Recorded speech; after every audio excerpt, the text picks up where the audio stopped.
Ciao a tutti, oggi vi presento questa mia terza IRT, è la terza IRT che provo sul canale e ogni volta il livello cresce.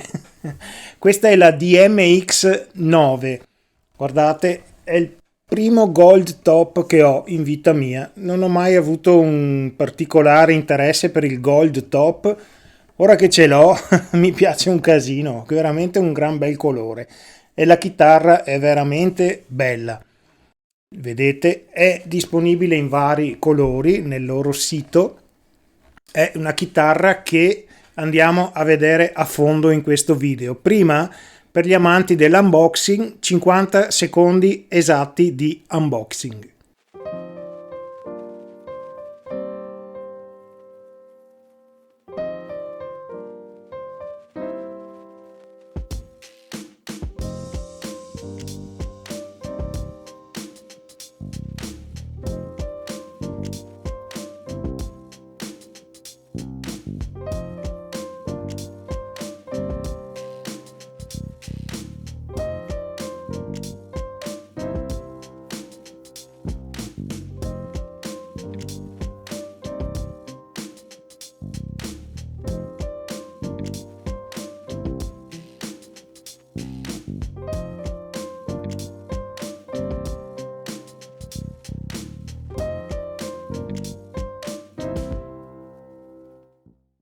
Poi a fine video vi spiego anche perché questa chitarra mette in riga sia le Ibanez AZ che le Fender.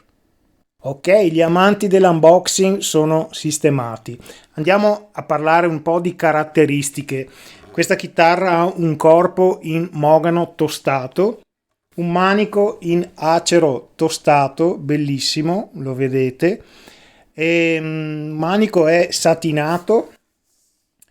I tasti sono in acciaio inossidabile e hanno i bordi arrotondati come è caratteristica di tutte le chitarre IRT. Sono assolutamente non taglienti, come dicevo, hanno i bordi arrotondati, perfino il bordo della tastiera è arrotondato come si usa adesso nelle chitarre moderne. La tastiera è in palissandro indiano, come dicevo il manico è in acero tostato, veramente bello. Il capotasto è in osso.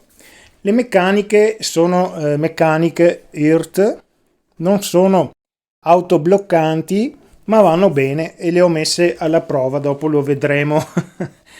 Allora, 3 pick up. Tutti e tre Alnico 5, un humbucker e 2 single coil, selettore a 5 vie ovviamente, e uno switch che non è per il coil switch, cioè non fa diventare bobina singola questa, ma è uno switch che è presente anche su molti modelli Ibanez o Ibanez, come si voglia dire, cioè cambia i suoni mettendo in fase alcuni dei pick up a turno ovviamente e cambiando le varie posizioni. Poi ho fatto degli esempi dove ho messo delle grafiche e si vedrà. Questo si chiama alter switch, chiaramente di 5 posizioni, più con lo switch diventano altre 5, avete 10 posizioni disponibili. Devo dire, ci ho messo un'oretta per abituarmi, ma poi è molto molto semplice, si va tranquillamente dai suoni più classici da Stratocaster veramente fino a dei suoni un po' più sofisticati. Il ponte è a 2 punti, è un bellissimo ponte che ricorda i ponti della Hipshot e che si appunto comincia molto fine nella parte alta e va ad ingrossarsi man mano che arriva al blocco centrale e ha perfino degli inviti per le corde, rendendo il cambio delle corde molto più semplice. La forma ergonomica è ottima, questo incavo agevola moltissimo l'entrata della mano fino all'ultimo tasto. La- Anche qui la base del manico è leggermente inclinata e questa ovviamente è una cosa classica anche delle Fender, ma è molto molto comoda. Il, come si chiama? Il belly, insomma, quello per la pancia, e io ne ho. Ecco, la chitarra è veramente, veramente buona. Andiamo adesso a sentirla un po' com'è questa chitarra. Prima vi chiedo, se già non lo siete, di considerare di iscrivervi al mio canale. Più siamo, meglio siamo. Aiutate me, aiutate il canale e mi aiutate a portarvi sempre più contenuti come questo e altre cose ovviamente. Grazie, grazie veramente. E magari anche un bel like, non ci sta mai male. Andiamo a sentire questa chitarra su delle basi musicali. È una cosa molto breve, un paio di minuti, però vi faccio sentire come suona in un mix. Ho provato sia una base con un suono pulito e una base con un suono bello distorto. Durante lo svolgimento della prova la base si interrompe e o la tengo veramente bassissima o la tolgo del tutto, proprio perché per dei brevi secondi, pochi secondi, voglio farvi sentire come suona la chitarra. Andiamo a sentire prima il pulito e poi il distorto.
Ok, avete sentito anche voi, sui puliti, questa chitarra ha veramente dei suoni molto belli, cristallini.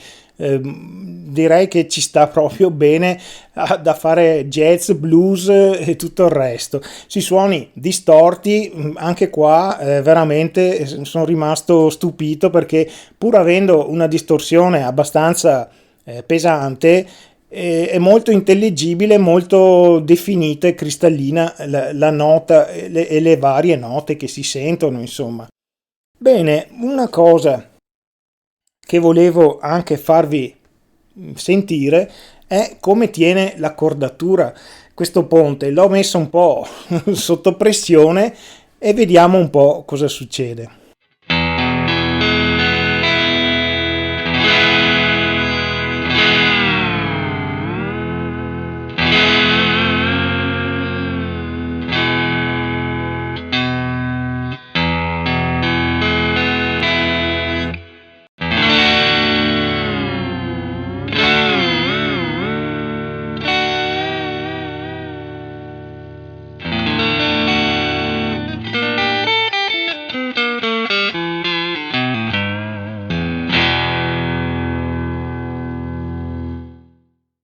Ok, ora è il momento di sentirla anche in solitaria, da sola.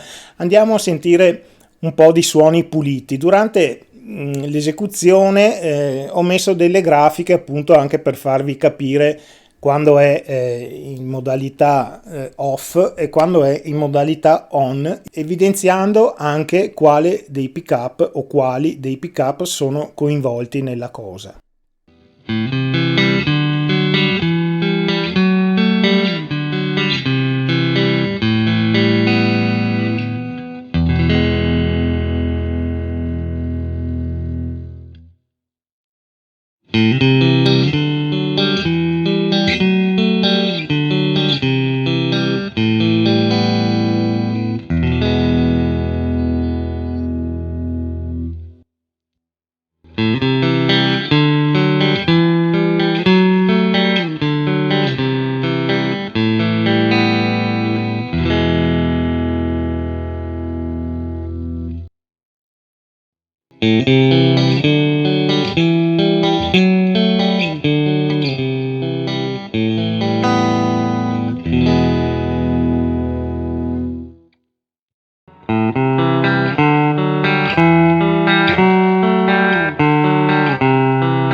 Bene, avete sentito la varietà di suoni che si possono ottenere. Andiamo a sentire lo stesso nei suoni crunch.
Ok, andiamo a togliere il battipenna, non senza qualche piccola difficoltà, si era impigliato un cavo. Bene, vediamo, niente schermatura, ma qui si risolve velocemente questa cosa. I pick-up sono disegnati in America, St. Louis, saranno prodotti in Cina, immagino. Ecco, niente schermatura, i cavi comunque sono molto ben schermati, vedete c'è del filo intrecciato, e i potenziometri sono dei 500k abbastanza dimensionati bene, tutto sommato molto ordinata. Bene, allora cosa dire in conclusione? Questa chitarra, l'avrete capito, mi è piaciuta tantissimo. Dunque, si rifà abbastanza apertamente alle serie AZ, la 2044 se non ricordo male, con tutte le sue caratteristiche, e devo dire costando la metà ha praticamente le stesse performance, con qualcosa in più devo dire, perché questa chitarra è assolutamente un piacere da suonare. Non sto facendo marchette o nulla, perché Earth non mi dà nessun pagamento per quello che devo dire e non mi sponsorizza affatto. Mi ha mandato la chitarra e mi ha lasciato la libertà di dire tutto quello che voglio, per cui è solo farina del fatto che questa chitarra mi è piaciuta veramente. Quindi stavo dicendo, si rifà molto alla serie AZ Ibanez e ovviamente alle Fender, perché il suono alla fine è quello che si vuole riprodurre. Però le Ibanez a cui si rifà costano dal doppio al triplo al quadruplo, a meno che non... Sì, se volete scegliere la Prestige o la Premium andate sui 2-3 mila euro come minimo. Questa chitarra viene 550 euro se non ricordo male, e su Amazon costa sui 600 euro. Sul sito Earth la trovate a 5,50 e vi consiglio di andare lì, la trovate sia nel magazzino europeo che in quello cinese, ma in ogni caso le spese postali sono, non si pagano, ecco. Avete visto anche che l'imballo è molto molto resistente, per cui pericoli di rotture ce ne sono molto pochi. Dunque, ecco, dicevo, per questo conviene, perché anche una Fender americana che non ha le sue caratteristiche, non ha il manico roasted, non ha nei tasti in acciaio, non ha lo switch, insomma una Fender costa sempre sui 1800-2000 euro. Qui avete veramente, adesso mi arrischio ma la dico, la stessa identica qualità. È inutile che mi dicano sì, ma se imbracci una Fender senti la differenza. Assolutamente no. Questa chitarra dà fin da subito una sensazione di professionalità e suonarla, come ho già detto, è un piacere. Ecco, poi avevo dimenticato il compound del manico, è un 7,5 9,5, parte a U e arriva a C, molto facile per gli accordi, molto facile per i solisti. Altra cosa che questa chitarra ha, che ha veramente tante cose per il prezzo che ha. Bene, io spero di avervi fatto venire almeno l'acquolina in bocca per questa chitarra. Ci sono le varie colorazioni, andate a vedervele sul sito e vi aspetto molti sempre di più per il prossimo video. Ci vediamo presto, ciao!